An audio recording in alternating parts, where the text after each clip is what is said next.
Quem vai fazer uma análise sobre essa fala do presidente Lula, sobre esse questionamento feito por Lula, é o professor de Geopolítica da Universidade Estadual da Paraíba, Belarmino Mariano, é o nosso comentarista aqui do programa e traz a sua opinião acerca dessa fala de Lula.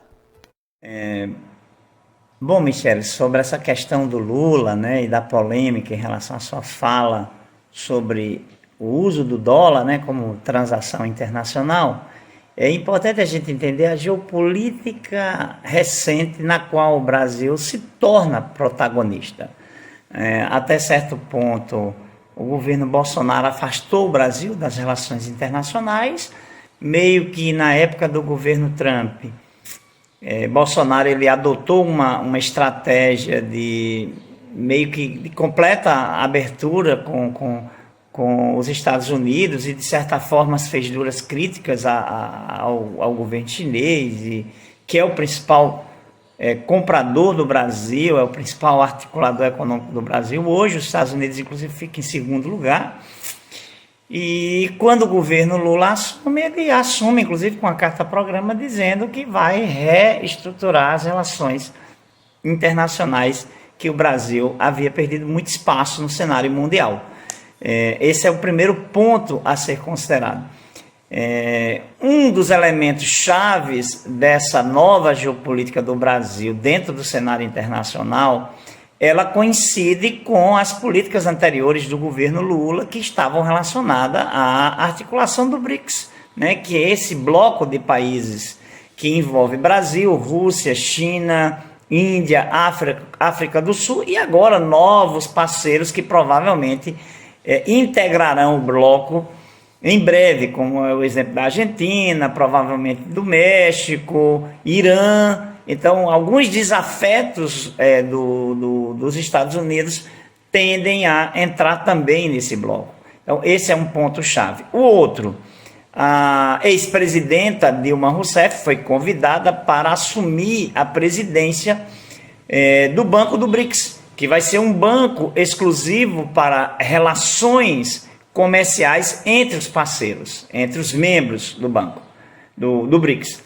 E a outra questão, que é uma questão que já vem sendo discutida há bastante tempo, certo? Que é a criação de uma moeda, né, para atender essas políticas. Então, o presidente Lula, lá na visita à China, ele articula, entre outras coisas, a nova política econômica que o país adota. Entre elas, uma maior aproximação, né, econômica com a China. Já é muito boa a nossa relação econômica com a China. E a crítica que o Lula faz ao dólar como moeda única no cenário internacional é uma crítica atual, bem localizada geopoliticamente e geoestrategicamente, até porque os interesses do Brasil não são exclusivamente com os Estados Unidos e com o dólar ou coisa parecida. E a dolarização da economia, que é uma política adotada no mundo desde 1948, depois da Segunda Guerra Mundial, com o advento da Guerra Fria, você começa a ter uma articulação dos Estados Unidos para dominar economicamente o mundo. Eles criam o FMI, eles criam o BIRD, que é o Banco Internacional de Reconstrução e Desenvolvimento, para emprestar dinheiro aos países que foram destruídos na Segunda Guerra Mundial. E, consequentemente, uma das exigências que os Estados Unidos fizeram nesse período foi uma paridade dólar-ouro, né? E, consequentemente, o dólar passou a ser a moeda referência para todas as transações, todas as balanças comerciais do Ocidente. É claro que os países que ligavam-se à União Soviética não entraram nesse acordo, né? E mesmo assim os Estados Unidos tornaram-se líder do mundo capitalista ou do mundo liberal ocidental. Isso perdurou até os dias de hoje. Ainda hoje é os Estados Unidos quem controla através da sua moeda essa lógica geoeconômica. A partir do momento em que começa a guerra na Ucrânia, essa guerra abalou um pouco as relações dos Estados Unidos com o mundo. Com a Europa, que tem uma moeda muito forte, que é o euro, principalmente os países que são membros da União Europeia, né? E também com a Rússia, devido aos embargos econômicos impostos pelos Estados Unidos, embargos econômicos que também são impostos à China, são impostos à Coreia do Norte, são impostos ao Irã.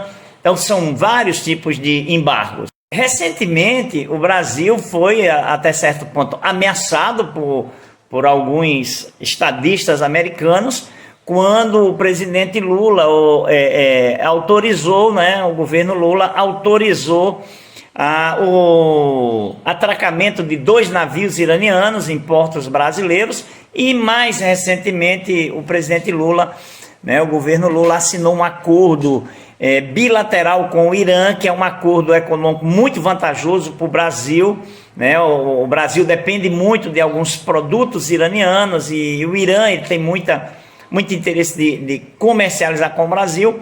Isso termina meio que desagradando os Estados Unidos, porque os Estados Unidos praticam vários embargos econômicos contra o Irã. Isso gera uma nova geopolítica e uma nova geoeconomia mundial? Gera. E a preocupação do presidente Lula nesse momento é dizer, pô, nós temos autonomia, nós somos um país soberano, e nós podemos comercializar e negociar com qualquer país que tenha interesse em negociar e comercializar com a gente. Ou seja, qual é a lógica de você ser obrigado a atrelar toda a sua economia a uma moeda de outro país? E é assim que acontece com quase todos os países do mundo. E aí, Michele, vale a pena destacar, o Brasil é a maior liderança da América Latina, geoeconomicamente, geopoliticamente, estrategicamente. E, do ponto de vista das Américas, a economia brasileira é a segunda maior economia de todas as Américas, perdendo apenas para os Estados Unidos. É claro que é uma desproporção muito grande, mas, por exemplo, o Brasil é mais forte do que o Canadá economicamente. O Canadá é um país completamente dependente dos Estados Unidos. O Brasil é mais forte do que o México, mais forte do que a Argentina. Então, nesse sentido, ou seja, o Brasil ele é protagonista de relações econômicas internacionais. A moeda brasileira, ela não é fraca, ela foi fragilizada pela política econômica do ex-governo Jair Bolsonaro, tendo como ministro da Economia um empresário do setor financeiro, e a gente já percebe as reações da própria economia brasileira nos 100 dias de governo.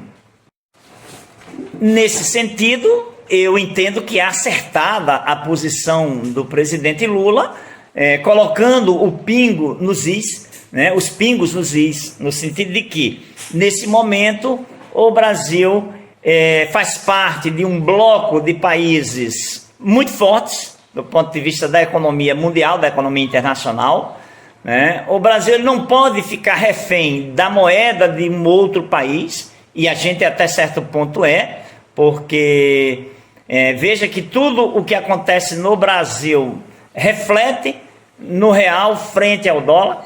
E a partir do momento em que, por exemplo, o Brasil adota políticas que são políticas meio que caminham alinhada com a própria estrutura de poder da economia capitalista americana, a gente muitas vezes se torna frágil, refém ou coisa parecida. Quando o governo Lula critica as taxas de juros adotadas pelo Banco Central, que em tese é um banco que deveria servir ao país, mesmo tendo a sua autonomia, mas o Banco Central ele tem que atender às demandas do país, né, independente de governo A, B ou C. E a partir do momento em que você está trabalhando com taxas de juros muito altas, né, Lula tem toda a razão quando ele faz críticas às taxas de juros do Banco Central, porque a política agora é outra, né? Nós estamos trabalhando numa perspectiva de que o mercado ele se abra para que a gente possa consumir mais, até que a indústria volte a crescer no Brasil, que a gente não fique refém de uma indústria que vem diminuindo. Essa ida de Lula, por exemplo, à China, traz uma perspectiva muito grande para todos os setores da economia brasileira, para o agronegócio, para a própria indústria. Duas indústrias de automóveis dos Estados Unidos, né, a Ford e a Chevrolet, fecharam durante os governos Bolsonaro. Nesse momento tem um acordo do presidente Lula lá sendo assinado na China de abertura de uma grande indústria automobilística de carros elétricos, vai ser a maior da América Latina no Brasil. Então são muitos acordos, as relações econômicas do Brasil com a China tendem a se ampliar ainda mais e, consequentemente, a gente não pode ficar refém de uma moeda estrangeira como o dólar. Que a gente imagina, né? Como é bom, né, Michele, ouvir quem sabe do assunto. Embora eu não tenha conhecimento sobre economia, mas é um questionamento que eu sempre me fiz. Ora, por que o mundo precisa comprar?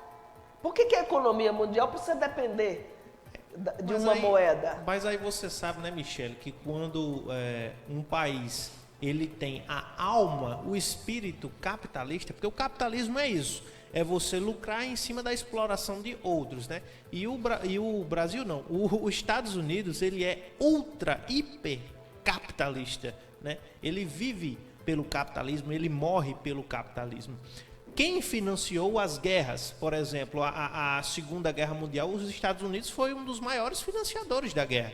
Ou seja, aqueles países que foram destruídos pela guerra se tornaram possíveis lucradores para os Estados Unidos, né? Porque ele poderia emprestar dinheiro para eles se reconstruírem e aí eles ficariam devendo aos Estados Unidos, reféns da moeda estadunidense, né? Como o professor explicou muito bem, quando houve a criação do FMI, né? Então, de fato, os países que hoje dependem dos Estados Unidos foi por consequência da Segunda Guerra Mundial, que finalizou em 1945. Né? De fato, uma guerra, ela traz lucro apenas para um lado, e se provou muito bem isso. E nesse ano, 2023, a gente pode estar vendo a mudança histórica acontecer. A gente está vendo todos os países procurando alternativas, se tornando autossuficientes, independentes do dólar, já que foram durante muitos desses anos. Há economistas liberais que muito provavelmente argumentam que não, foi porque os Estados Unidos sempre manteve uma inflação controlada ou sempre teve um PIB alto. Sim, mas a que custo os Estados Unidos era controlado? A que custo os Estados Unidos lucrava dinheiro? E a resposta está aí, guerras, né? Quantas e quantas guerras os Estados Unidos não promoveram, né? Por que para os Estados Unidos, o Irã e os Emirados Árabes Unidos, né, a Arábia Saudita, era interessante que eles não fossem amigos? Guerra. É simples, né? Quem tem o poder de armas na mão, tanto é que os Estados Unidos nunca tentou chegar em território russo, né? Porque a Rússia é a única no mundo capaz de bater de frente com os Estados Unidos. É a única superpotência que a China também, viu? Mas eu quero dizer em questão de armas nucleares. A Rússia, ela aquela parte do Oriente ali é a única região do mundo que consegue bater de frente com os Estados Unidos. E a gente vê exatamente que atualmente não é mais interessante depender de uma única moeda.